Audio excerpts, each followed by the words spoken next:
Processed, processed, processed. If we were to throw away all of our processed foods, we'd have to toss almost everything because most foods are processed in some way. Generally, when we talk about processed food, we're talking about foods that have been chemically processed, made solely from artificial ingredients. So what are you making? Oh, hi. Steak? Don't you think it's time we took the food out of the lab and back into the kitchen? Food made in the kitchen. What a novel concept. Processed foods often contain processing aids that aren't even listed on the label. And some even contain crazy ingredients like flame retardants and antifreeze. Want a bite?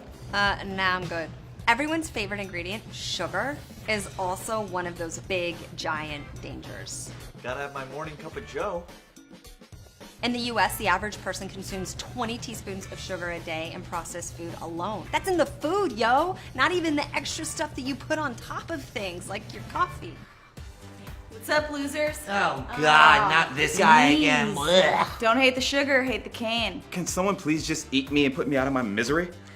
Sugar can lead to conditions such as obesity, diabetes, heart disease, and cancer. And the food industry does a good job of hiding sugar in their ingredients by calling it something else, like sucrose, maltose, or fructose. A great rule of thumb is to look for words that end in "ose." More often than not, they are, you guessed it, sugar. Sugar. I'm a fraud! I'm inside you, girl.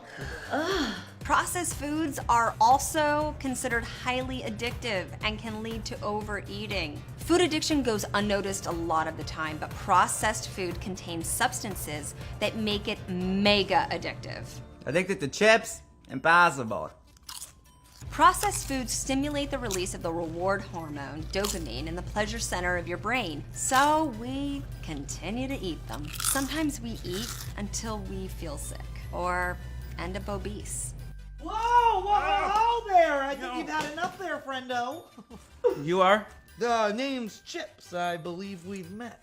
One of the largest problems with processed foods are the artificial ingredients. If you look at an ingredients label, you likely won't have a clue as to what you're looking at, since most of the ingredients aren't even food. They're chemicals and preservatives. There are so many nutrients found in whole foods that you just don't get in processed foods. So you should always do your best to eat whole foods as much as possible. Real is the key to good health.